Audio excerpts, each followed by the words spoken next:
సుప్రీంకోర్టులో తీర్పు వచ్చింది. వచ్చిన తర్వాత మన రాష్ట్ర ముఖ్యమంత్రి అసెంబ్లీలో ప్రకటించడం మేము కూడా చాలా సంతోషపడ్డారు. అంత ఉత్సాహంతో ఆయన ప్రకటించాడు. మరి ఇప్పుడు ఎందుకు సలహపడ్డాడు అది ఆలోచన చేయాలి. ఎందుకంటే రాజకీయ నాయకులు కొంతమంది ఆయన ఇవ్వాలని ఉండొచ్చు, కానీ వేరే ఇతర కారణాలు ఏమైనా ఉండదు.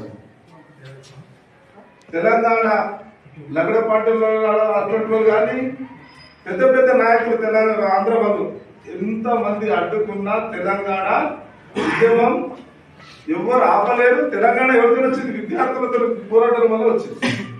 ఇది కూడా చెప్తున్నా, ఈ వర్గీకరణ అనేది ఖచ్చితంగా వాళ్ళు ఎన్ని మీటింగ్లు పెట్టుకున్నా ఏం చేసినా ఖచ్చితంగా వర్గీకరణ జరిగే తీరుతుంది.